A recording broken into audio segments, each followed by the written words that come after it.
ગુજરાતી વાક્યના સૌથી છેડે ગમ્યું અથવા ગમી બેમાંથી એક, અંગ્રેજીમાં બીજા સ્થાને કા લાઇક્ડ અથવા લાઇક્ડ ટુ. જો એક્ઝામ્પલથી અમને તમારું ભોજન ગમ્યું, ગુજરાતીના છેડે ગમ્યું. બીજું વાક્ય જુઓ, અમને તમારું ભોજન ખાવું અથવા જમવું ગમ્યું. અહીંયા ક્રિયા સાથે ગમ્યું છે, અહીંયા ક્રિયા વગર ગમ્યું છે. જો ખાલી ગમ્યું હોય તો લાઇક્ડ લઈ લો ભૂતકાળમાં, અને ક્રિયા હોય તો ખાલી ટુ લગાડી દો. અમને એટલે વી, ગમ્યું એટલે લાઇક્ડ, તમારું ભોજન એટલે યોર ફૂડ.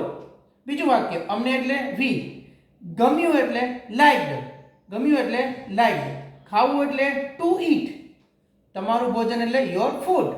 નેક્સ્ટ ઇઝ રુદ્રને નવી ઘડિયાળ ગમી. જો અહીંયા ગમ્યું ને અહીંયા ગમી.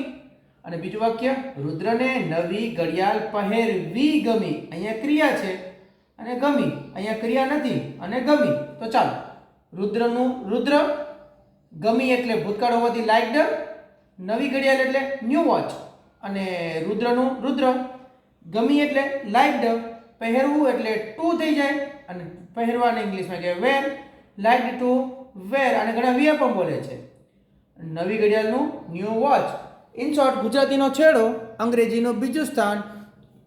જુઓ, સમજો, વિચારો અને બોલો. કોઈ પણ કર્તા સાથે ભૂતકાળમાં લાઇક્ડ અને લાઇક્ડ ટુ ક્લિયર કરી નાખો. Thank you.